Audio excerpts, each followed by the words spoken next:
الحمد لله رب العالمين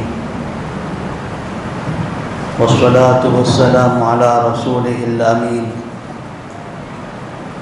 وعلى آله وصحبه أجمعين ومن تبعهم بإحسان إلى يوم الدين أما بعد فأعوذ بالله من الشيطان الرجيم بسم الله الرحمن الرحيم للرجال نصيب مما ترك الوالدان والأقربون وللنساء نصيب مما ترك الوالدان والأقربون مما قل منه أو كثر نصيبا مفروضا.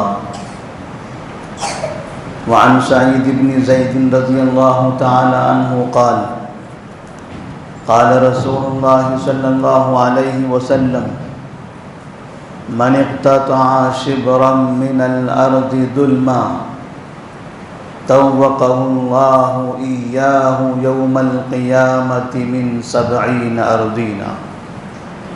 متفق علیہ.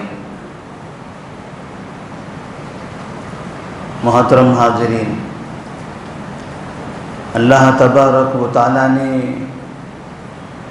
انسانوں کو اپنی جائیداد، اپنا مال، اپنی دولت، ان سب کی حفاظت کے ساتھ ساتھ صحیح طریقے سے انہیں حاصل کرنے اور صحیح جگہ پر انہیں خرچ کرنے کی تلقین فرمائی ہے. اسلام میں جہاں پر عبادتوں کی تفصیل بیان کی گئی ہے، وہیں پر دنیا میں کمائے جانے والے مال کا بھی بہت زیادہ کثرت سے ذکر کیا گیا ہے، کیونکہ انسان کی دولت کا، اس کے مال کا، اس کے نفس پر، اس کے اخلاق پر، اس کے ایمان پر اثر ہوتا ہے. حلال روزی انسان کھائے تو اس کی نشو و نما اچھی ہوتی ہے، اس کے اخلاق اچھے ہوتے ہیں. حرام روزی انسان کھائے تو ایسی صورت میں اس کے اخلاق بھی خراب ہوتے ہیں.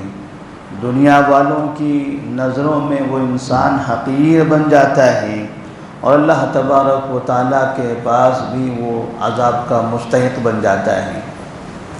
اسی لیے نبی کریم صلی اللہ علیہ وسلم نے ایک مرتبہ صحابہ رضی اللہ تعالیٰ عنہم سے سوال کیا تھا، اتدرون من المفلس؟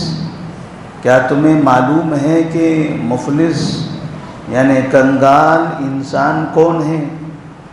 تو صحابہ رضی اللہ تعالیٰ عنہم نے الگ الگ جوابات دیے. تو ان میں ایک جواب یہ تھا، المفلس فینا من لا درہم لہ ولا متاع. مفلس اور کنگال انسان وہ ہیں جن کے پاس مال و متاع نہ ہو، دولت نہ ہو.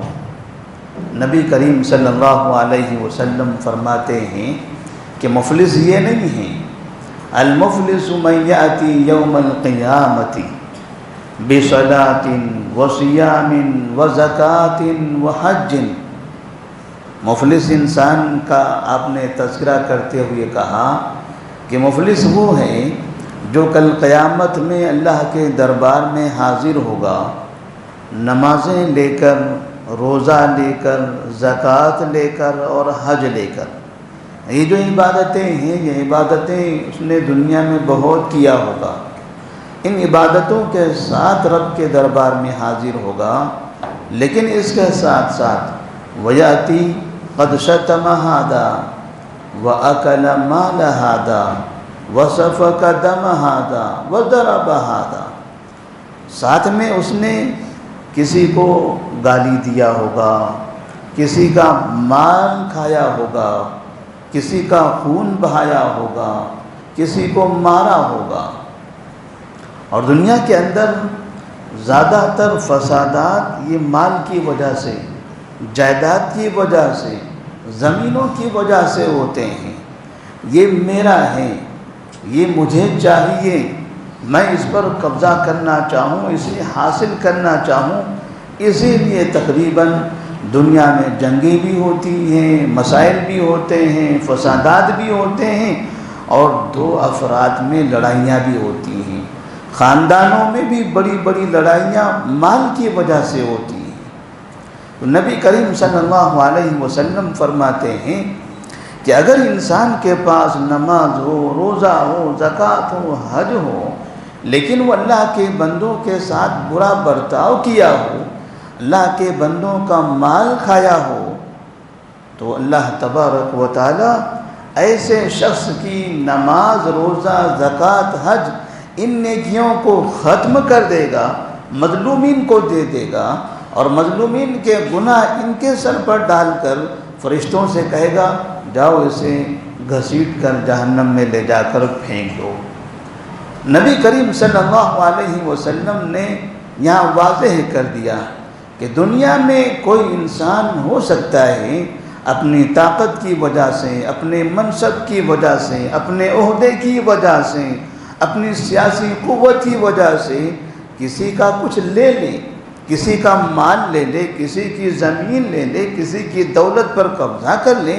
ہو سکتا ہے دنیا میں یہ ہو، لیکن انہیں معلوم ہو جانا چاہیے ایسا کرنے والوں کا کل قیامت میں انجام کیا ہونے والا ہے، یہ انجام کیا ہوگا۔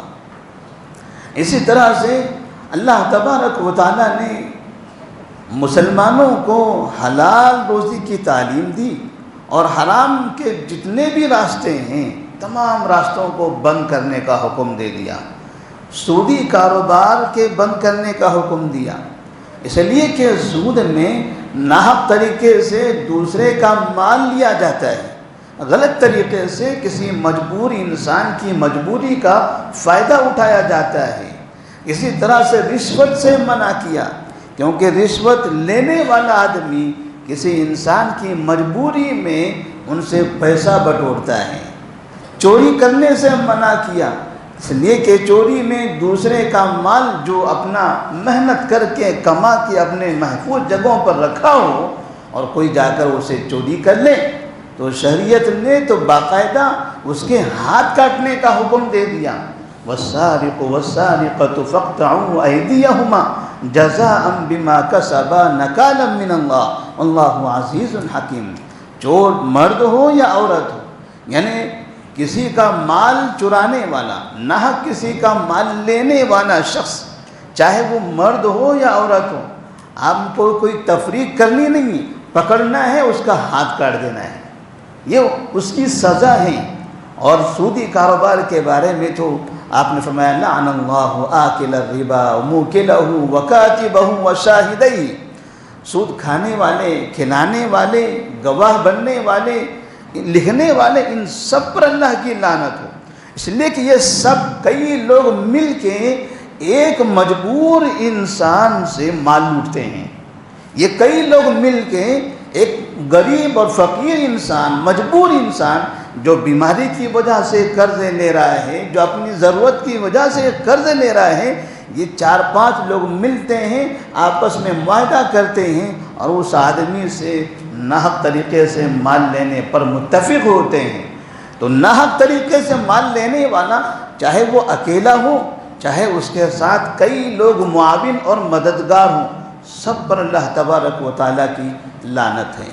تو نبی کریم صلی اللہ علیہ وسلم نے اس طرح کے جو حرام طریقے سے یا غلط طریقے سے کمائے جانے والے راستے ہیں سب کو بند کرنے کا حکم دیا۔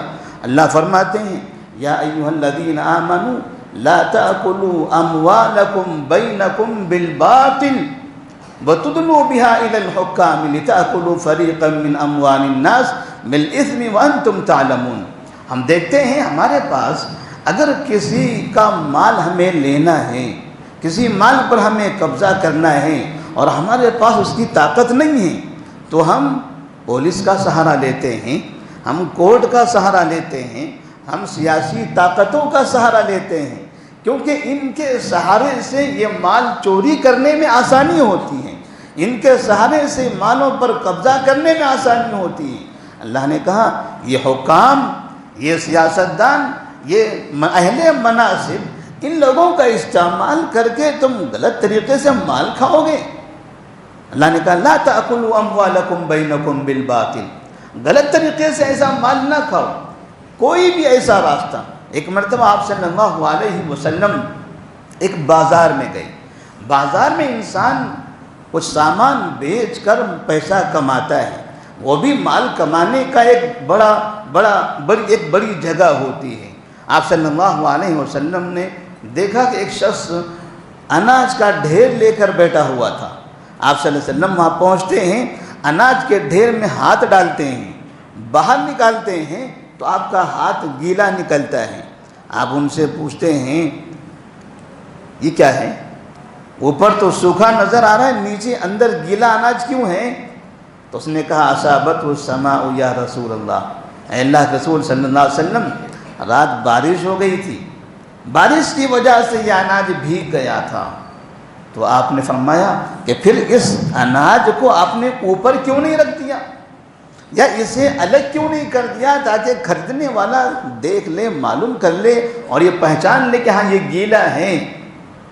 پھر آپ نے فرمایا من غشنا فلیس منا، آپ کی نیت یہ تھی کہ سوکھا دکھا کر اس کے حساب سے قیمت بناؤں اور جب دیتے وقت میں نیچے سے گیلا اناج ملا کر اس میں ڈال دوں تاکہ وزن زیادہ ہو جائے اور کیلو میں اناج کم آ جائے۔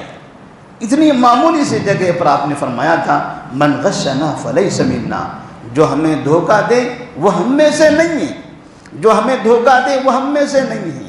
تو مال کمانے میں، مال حاصل کرنے میں کسی بھی قسم کا دھوکہ اسلام میں جائز نہیں ہے۔ اور ایک مسلمان ہونے کی حیثیت سے ہم یہ کوشش کرتے ہیں اپنی زندگی میں کہ ہم حلال کمائیں، حلال کھائیں، غلط طریقے سے اس سے محفوظ رکھیں۔ ایک باپ اپنی زندگی میں بڑی محنت کرتا ہے، محنت کر کے حلال کما کے اپنی اولاد کے مستقبل کو بنانے کی کوشش کرتا ہے اور ایک بڑی جائیداد تیار کر لیتا ہے، اور وہ کوشش اس بات کی کرتا ہے کہ ہمیشہ وہ حلال کھائے، اس کے بچے بھی حلال کھاتے رہیں، ان کے بچوں کے پیٹ میں حرام لقمہ نہ جائے۔ وہ شرک اور بدعت والی رسم و رواج میں جہاں کھانے کی دعوتیں ہوتی ہیں اپنے بچوں کو وہاں نہیں بھیجتا ہے، وہ کہتا ہے نہیں وہ غلط ہیں، وہ غلط طریقے کا کھانا ہے، وہ آپ کے لیے جائز نہیں ہے، وہ آپ کے لیے جائز نہیں ہے۔ بدعات اور رسم و رواج کی دعوتوں سے وہ روکتا ہے، جھوٹ بول کر کہیں سے حاصل کرنے سے اپنے بچوں کو منع کرتا ہے اور اسی پر اس کی تربیت کرتا رہتا ہے۔ یہ انسان نیک بھی ہے، اچھی کمائی بھی کر رہا ہے، نمازوں کا پابند بھی ہے، سب کچھ ہے، لیکن جب اس کی عمر ختم ہونے کے قریب ہوتی ہے، اب یہ اللہ کے دربار میں جانے والا ہوتا ہے، تو جانے سے پہلے زندگی بھر کی ہوئی نیکیوں پر پانی پھیر دیتا ہے۔ جانے سے پہلے زندگی بھر 70 سال 60 سال جو اس نے طریقہ بنایا تھا، حلال کھانا ہے، حلال کمانا ہے، حرام سے بچنا ہے، بدعات، رسم و رواج، شرک، فنا اور فنا یہ نہیں کھانا ہے، یہ جو پابندیاں لگا کے رکھی تھی اس پر جو وہ عمل کرتا رہا تھا 60-70 سال تک، اپنے بچوں کی تربیت اسی پر کیا، بیوی کی تربیت اسی پر کیا، بھائی بہنوں کی تربیت اسی پر کیا، لیکن جب وہ بستر مرگ پر پہنچ جاتا ہے، مرنے کے قریب آ جاتا ہے، تو وہ 60-70 سال کے جو قاعدے اصول و ضابطے تھے سب ختم کر دیتا ہے، اور اب جانے سے پہلے بیٹوں کو باقاعدہ وصیت کرتا ہے، بیٹا میرے مرنے کے بعد تم نے صرف حرام کھانا ہے، میں زندہ تھا تم حلال کھاتے رہے، لیکن اب میرے مرنے کے بعد میں تمہیں حرام دوں گا اور تم کو حرام کھانا ہے۔ وہ کیا طریقہ ہے؟ یہ کیسے ہوتا ہے ایسا؟ وہ ہوتا ہے وراثت میں دھاندلی کے ذریعے، میراث میں فراڈ کے ذریعے۔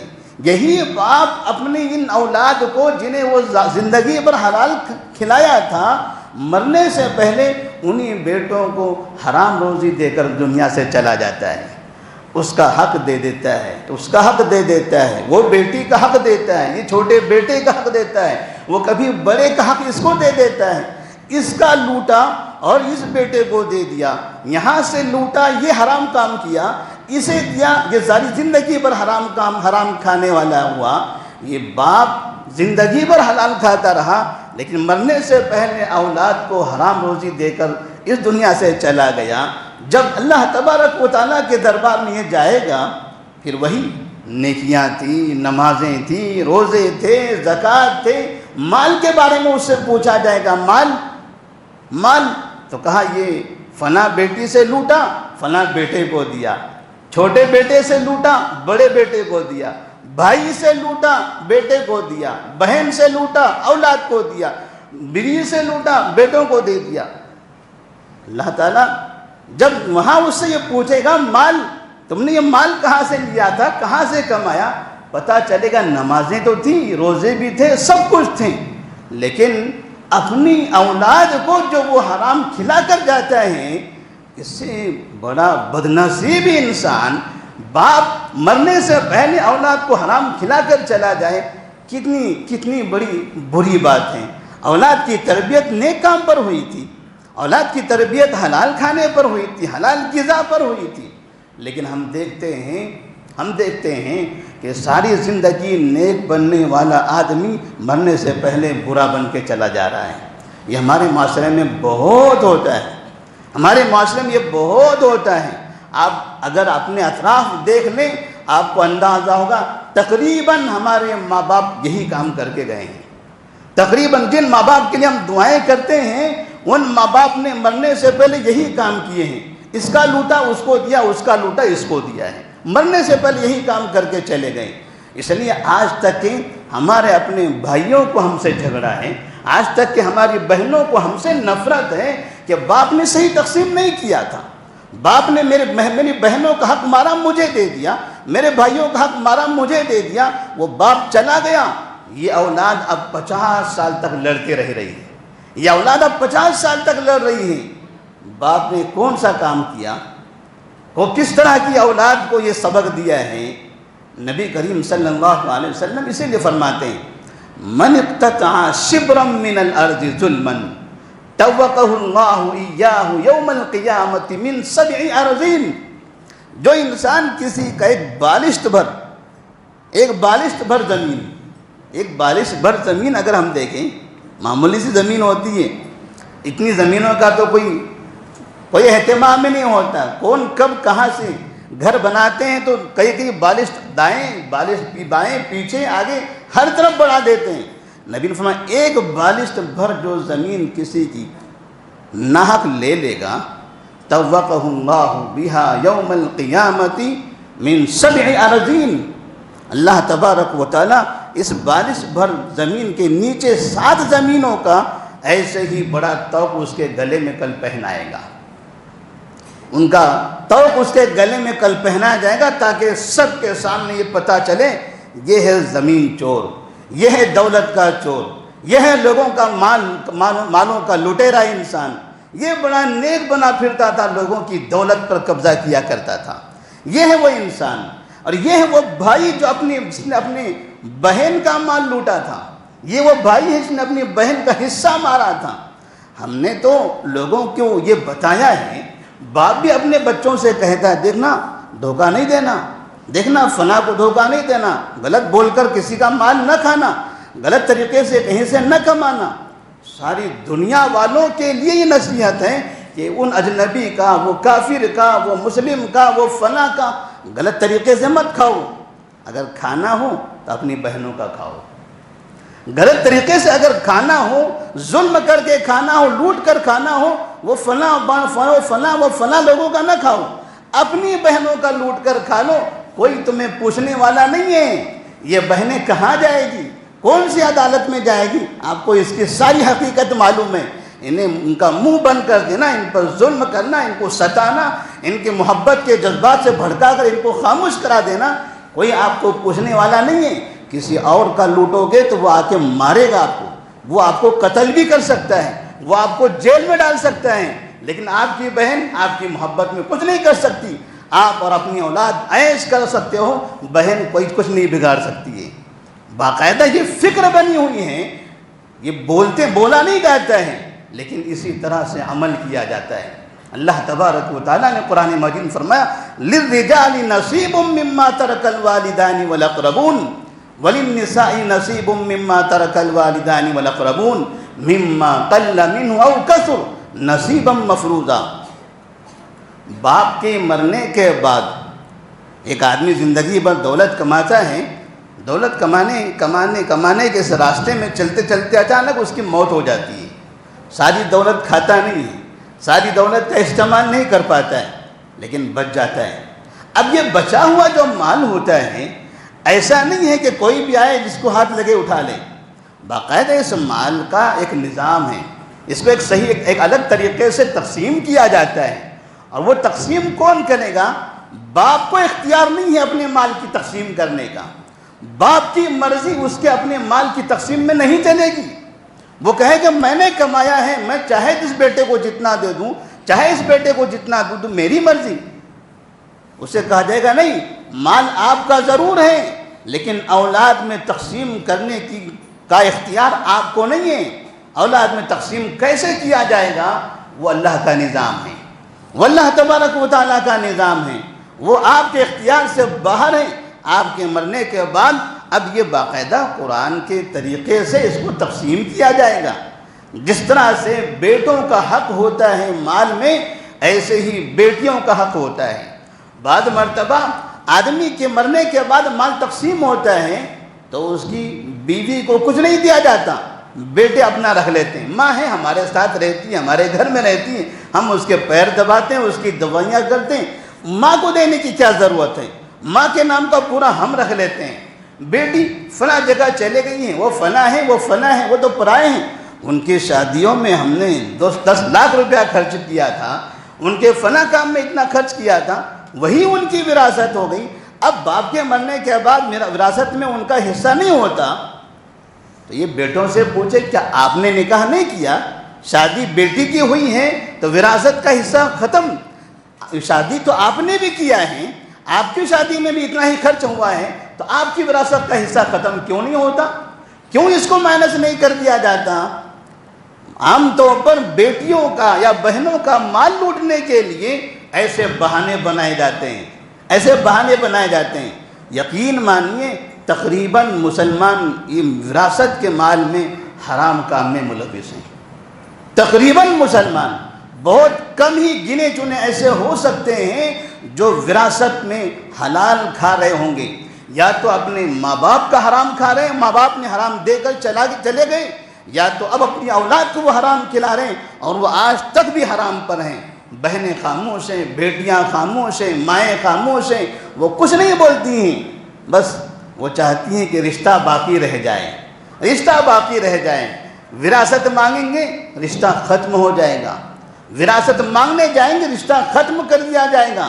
بھائی کہے گا لینا ہے تو لے لو، اب آج کے بعد صرف اس چوکھٹ پر تم نے قدم نہیں رکھنا ہے، آج سے تمہارا اور میرا رشتہ ختم۔ ایسا برا انسان، ایسا آدمی جو مال کی وجہ سے باپ نے جو نسب دیا ہوا ہے خونی رشتہ، مال کی خاطر وہ خونی رشتے کو توڑ دینا چاہتا ہے۔ اور بہنیں ہوتی ہیں کہ بس رشتہ باقی رہ جائے، مال نہ ملے کوئی بات نہیں، بس بھائی مجھے اپنی بہن کہے، عید برات میں مجھے بلائے، مجھے کپڑے پہنا دے، بس اتنا ہی میرے لیے کافی ہے، مال کی کیا ضرورت ہے۔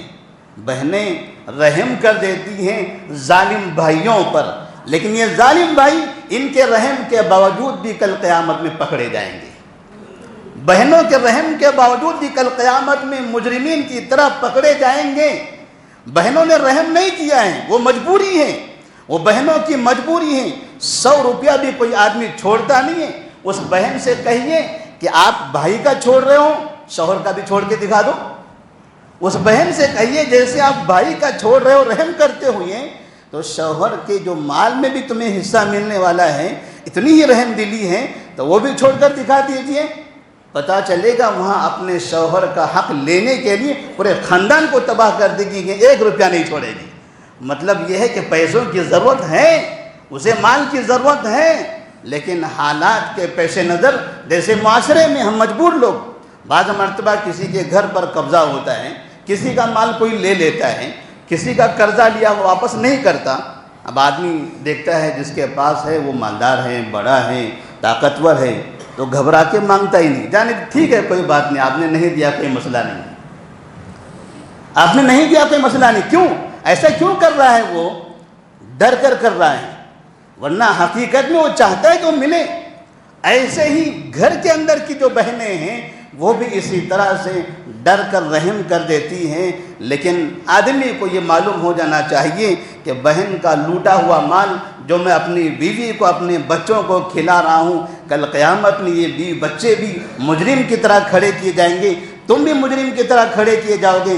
تمہارے وہ چہیتے بیٹے جو بچپن سے حرام کھاتے ہوئے بڑے ہوئے ہیں، کسی اور کا نہیں اپنی بہنوں کا مال کھا کر بڑے ہوئے ہیں، اللہ تبارک و تعالیٰ ان سے پوچھے گا. رشتہ داروں کا حق ادا کرنا، رشتہ داروں کے ساتھ اچھا برتاؤ کرنا یہ بہت ضروری ہے. تو اللہ تبارک و تعالیٰ نے قرآن مجید فرمایا تلک حدود اللہ ومن یطع اللہ ورسولہ یدخلہ جنات تجری من تحتہا الانہار خالدین فیہا ذلک الفوز العظیم. وراثت کے مسائل بتانے کے بعد بیٹے کا کتنا حصہ ہے، بیٹی کا کتنا حصہ ہے، شوہر کا کتنا حصہ ہے، بیوی کا کتنا حصہ ہوتا ہے، اولاد نہیں ہے تو بھائی کا کتنا حصہ ہوتا ہے، بہن کا کتنا حصہ ہوتا ہے، یہ سارے حصے بتا دینے کے بعد آخر میں اللہ نے کہا سنو، اب یہ ریڈ لائن ہے، یہ حدود ہیں اب آپ کے. تلک حدود اللہ. اب یہ حدود میں وَمَن يُطِعِ اللَّهَ وَرَسُولَهُ يُدْخِلْهُ جَنَّاتٍ تَجْرِي مِن تَحْتِهَا الْأَنْهَارُ خَالِدِينَ فِيهَا.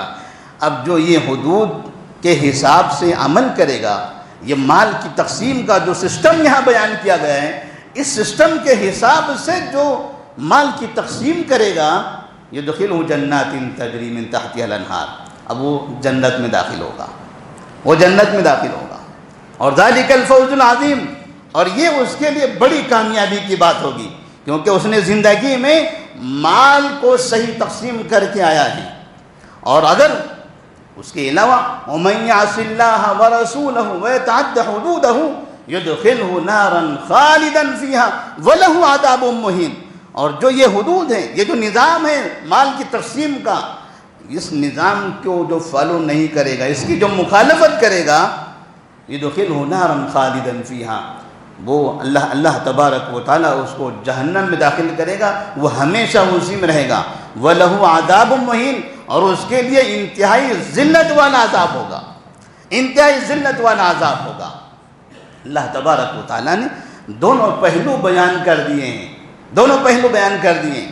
ایک مرتبہ سعد بن ربیع رضی اللہ تعالیٰ عنہ جنگ احد میں ان کی شہادت ہوئی. ان کی بیوی نبی صلی اللہ علیہ وسلم کے دربار میں حاضر ہوتی ہیں، کہتے ہیں یا رسول اللہ صلی اللہ علیہ وسلم، میرے شوہر سعد بن ربیع جنگ احد میں آپ کے ساتھ لڑتے ہوئے شہید ہو گئے. ان کا اپنا مال تھا، ان کی اپنی دولت تھی. وہ دولت سعد بن ربیع کے میرے شوہر کے بھائی نے لے لیا.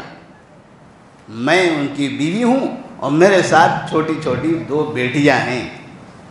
باپی بتائیے، یہ بچوں کے باپ کا مال ان کے بھائی نے لے لیا. میں عورت ذات ہوں، یہ دونوں بیٹیاں عورت ذات ہیں. میں ان کی تربیت کر کے ان کو بڑا کروں، ان کا نکاح کروں، بغیر پیسے کے یہ سب کیسے ہو سکتا ہے؟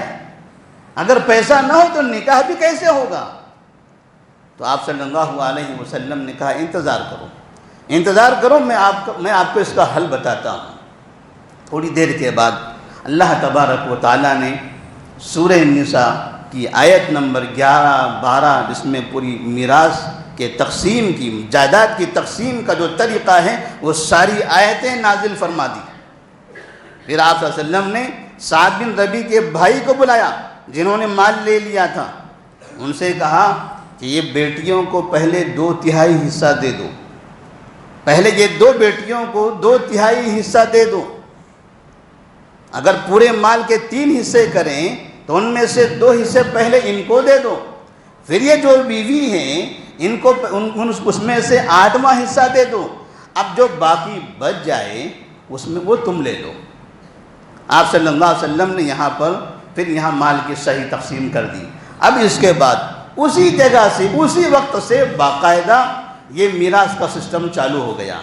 تو سب سے پہلے میراث کی جو آیت نازل ہوئی تھی قرآن مجید میں وہ بیٹیوں کے حقوق کی وجہ سے، بیٹیوں کے حقوق کی وجہ سے کہ پہلے بیٹیوں کا حق مارا جاتا تھا، بہنوں کا حق مارا جاتا تھا، بیویوں کا حق مارا جاتا تھا، انہیں نہیں دیا جاتا تھا، چھوٹے اور کمزور بھائیوں کا حق مارا جاتا تھا، تو اللہ تبارک و تعالیٰ نے انسانوں کے ہاتھوں سے تقسیم کا نظام اپنے ہاتھ میں لے لیا۔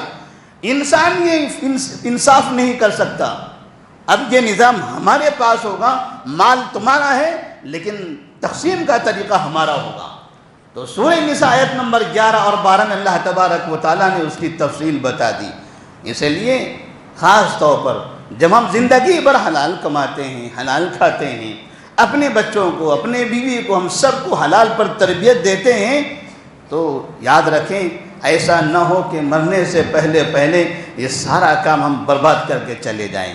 ایسا نہ ہو کہ یہ بیٹا تم فلاں لے لو، یہ بلڈنگ تم لے لو، وہ دکان تم لے لو، بیٹی تم یہ 1000 روپے لے لو، چلے جاؤ میکے میں، اپنے سسرال چلے جاؤ، تم کو ہم نے شادی میں سونا دیا تھا، شادی میں گھوڑا دیا، فنا دیا، چلے جاؤ ادھر، اب تم یہ فنا بیٹے کا ہے، یہ فنا بیٹے کا، یہ فنا بیٹے کا ہے۔ اگر باپ مرنے سے پہلے یہ کام کرتا ہے، یقین مانیے اس باپ کی 60-70 سال کی زندگی برباد ہوگی، وہ اولاد کی آنے والی زندگی، پوری نسل تباہ ہو گئی، وہ بیٹی ساری زندگی مظلوم رہ جائے گی۔ کل قیامت میں وہ بیٹی باپ کا دامن پکڑ کے پوچھے گی تم نے مجھے اپنی بیٹی کہا تھا، ساری زندگی میں تمہیں باپ کہتی تھی، مرنے سے پہلے تم نے بیٹا ان کو بنایا، اولاد ان کو سمجھا، مجھے پرایا بنا کر چلے گئے، اور مرنے کے بعد تم مجھ سے تمنائیں کرتے تھے کہ میری اولاد میرے لیے دعائیں کرے گی۔ کون سی اولاد؟ کہاں کی اولاد؟ تم نے مرنے سے پہلے اولاد کے اس لسٹ سے ہم کو خارج کر دیا تھا، تمہارے لیے ہم کیسی دعائیں کریں گے؟ تم ظالم ہو، لٹیرے انسان ہو، میرا حق تم مان کر دنیا سے گئے تھے، آج اللہ تعالیٰ کے دربار میں مجھے میرا حق چاہیے۔ وہاں بیٹی بھی اپنے باپ کو معاف نہیں کرنے والی ہے، وہاں بیوی بھی اپنے شوہر کو معاف نہیں کرنے والی ہے۔ اس لیے مال جس کا ہے اسے دے دینا ہے۔ مال میں کسی دوسرے کا حق مار کر اپنا پیٹ بھرنے سے کبھی ہمیں دنیا و آخرت میں کامیابی ملنے والی نہیں ہے۔ غلط طریقے سے مال کھانے سے ہمارا پیٹ بھرنے والا نہیں ہے۔ جتنی زندگی ہے 60-70 سال کی زندگی حلال کھا کر جائیں، اور مرنے سے پہلے بھی اپنی اولاد کو حلال کی وصیت کر کے جائیں۔ اللہ تبارک و تعالیٰ سے دعا ہے اللہ تبارک و تعالیٰ ہم تمام کو حلال روزی کمانے کی اور حلال کھانے کی توفیق عطا فرمائیں، حرام تجارتوں سے، حرام مال سے ہم سب کی حفاظت فرمائیں۔ اللہ ہمیں میراث کے معاملے میں عدل انصاف کرنے کی توفیق عطا فرمائیں۔ وآخر دعوانا الحمدللہ رب العالمین۔